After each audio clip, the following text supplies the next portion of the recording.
ベトナムネイバー。7月28日のベトナム経済ニュースをお伝えします。まずは本日のニュースラインナップからご紹介します。はい。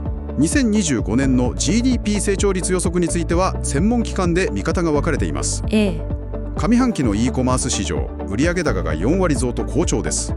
特に TikTok が急成長していますね。自動車市場も上半期は4割増、EV、それからハイブリッド車も伸びています。そうですね。あとビングループ関連の最新動向。株価指数は史上最高値を更新しました。ハノイ市のガソリンバイク規制、これが中古市場に影響を与えています。不動産の譲渡益への課税強化案も出ていますね。それから日経の動きとして鳥貴族の運営会社がベトナム進出を発表しました。社会面ではタイ・カンボジア国境衝突への懸念表明。最後に天気予報と為替情報をお伝えします。では経済ニュースから詳しく見ていきましょう。まずは GDP 成長率予測ですね。見方が分かれているんです。イギリスのスタンダードチャータード銀行、こちらは2025年通年の成長率予測を、下方修正しました。そうなんですね。従来の 6.7% から 6.1% へですね。上半期は 7.52% と高成長だったんですが、下半期は貿易の難聴などから、4.9% に減速する可能性があると。なるほど。ただ基本的な経済条件は引き続き堅調だという分析です。一方で情報修正したところもあるんですね。そうなんです。ASEAN プラス3マクロ経済研究事務局、AMRO ですね。こちらはベトナム経済の力強い回復を理由に通年予測を 7.0% に引き上げています。かなり見方が違いますね。次に e コマース市場をお願いします。2025年の上半期ですが、主要なプラットフォーム4社、ショピー、TikTok ショップ、ガザダ、ティキ、この合計売上高はですね、前の年の同じ時期と比べて 41.5% 増加しました。4割増ですか。大きいですね。金額にしますと2022兆3000億ドン、日本円で約1兆1200億円に達しています。すごい規模ですね。特に TikTok ショップが伸びていると。そうなんです。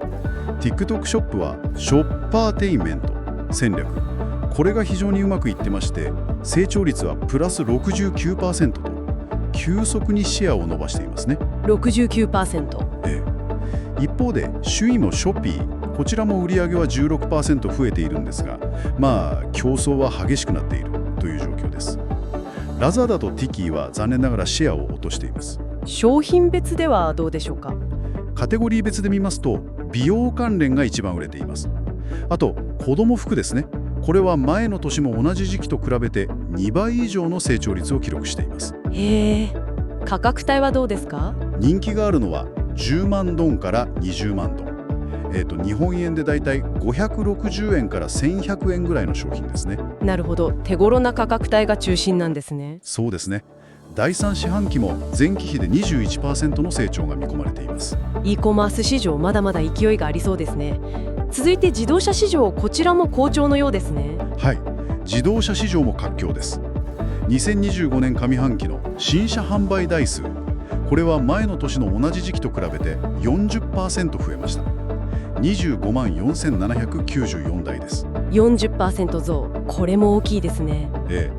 特に地元のビングループ傘下、ビンファストの電気自動車 EV ですね。これが市場を牽引しています。登録料免除の影響が大きいんでしたっけ。その通りです。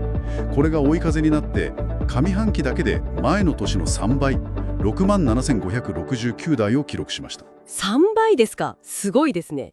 ハイブリッド車はどうですか。ハイブリッド車 HB も好調でして 64% 増の5658台となっています。こちらはトヨタ、スズキ、ホンダといった日本メーカーの車種が中心ですね。日本車人気なんですね。あと三菱自動車のエクスパンダー、これも外国ブランド車としては最も多く売れています。輸入車についてはいかがでしょう。上半期の完成車の輸入元としてはインドネシアが初めて最大の輸出国になりました。インドネシアからですか。なるほど。ではそのビングループ関連の動きをまとめてお願いします。まず自動車部門のビンファストですが、新型の電動スクーターイボグランドとイボグランドライトを発売しました。新モデルですね。あと、インドネシア市場では SUV タイプの EV、VF7、これを投入しまして、同国で販売するのはこれで5車種目となります。海外展開も積極的ですね。そうですね。あと、ホーチミン市では EV の充電インフラの拡充計画が進んでいます。大型充電ステーション19カ所、小型の充電拠点が3000カ所、さらに電池リサイクルセンターも設置される計画です。インフラ整備も重要ですね。これに関連して、ビエティンバンクが V グリーンという会社に対して充電設備設置のために総額4兆ドンの低利融資を提供すると発表しています。金融面からの後押しもあると。そういうことです。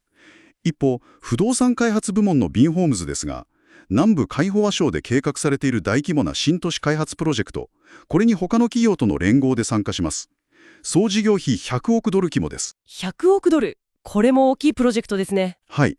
このほか、ベトナム高速道路公社 VAC ですが、資本金を30倍以上増やすという大規模な増資を実施しました。わかりました。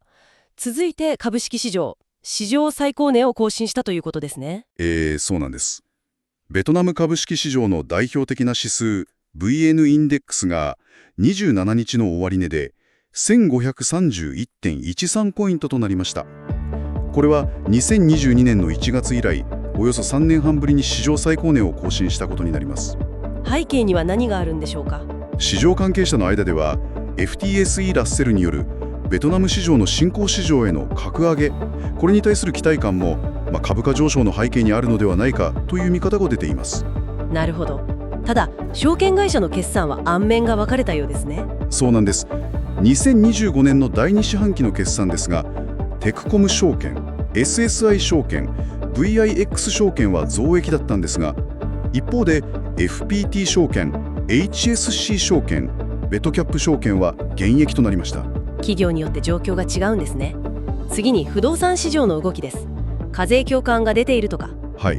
財務省がですね、不動産の譲渡益、つまり売却して得た利益に対する課税を強化する案を提示しました。具体的にはどのような内容ですか？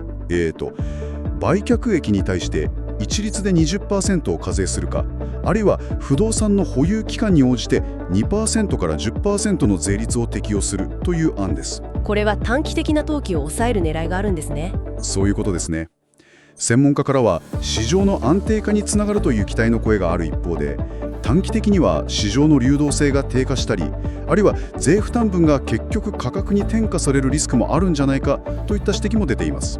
なかなか難しい問題ですね。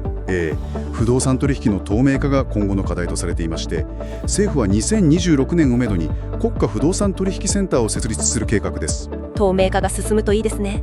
さて、日系企業の動きもありました。はい。日本で居酒屋チェーンの鳥貴族などを展開するエターナルホスピタリティグループ、こちらが今年の11月にハノイ市に 100% 出資の子会社を設立する予定だと発表しました。ベトナム進出ですか？まずは焼き鳥大吉というブランドで店舗展開を始める計画だそうです。日本食の人気高いですからね。楽しみですね。そうですね。さて、ここからは社会ニュースです。ハノイ市のガソリンバイク規制、影響が出ているようですね。かなり大きな影響が出ています。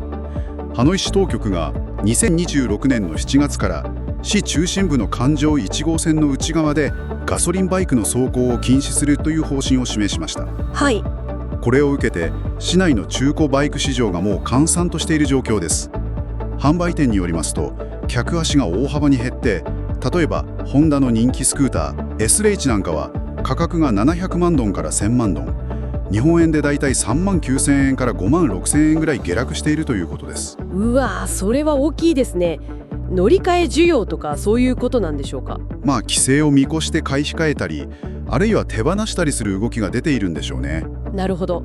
次にタイとカンボジアの国境衝突についてです。はい。この国境付近での武力衝突を受けて、ベトナムの外務省は24日に報道官談話を発表しました。両国に対して最大の自制を求めるとともに、事態の推移に深い懸念を表明しています。自国民への呼びかけも行っていますね。両国に滞在しているベトナム国民に対して安全に注意するようにと勧告を出しています。わかりました。ではお天気をお願いします。はい、天気予報です。ベトナム北部では今後1週間近く猛暑や蒸し暑い天気が続く見込みです。場所によってはにわか雨が降ることもでしょう。暑さが続きそうですね。え最後は為替情報です。本日7月25日午後6時時点の為替レート、 SHB 銀行の中値によりますと、1アメリカドルは2616ベトナムドン、はい。 1円は 177.84 ベトナムドンとなっています。以上、本日のニュースをお伝えしました。ベトナムネイバーではこれからもベトナムの最新情報をお届けしてまいります。次回もぜひお聞きください。よろしければ高評価とチャンネル登録をお願いいたします。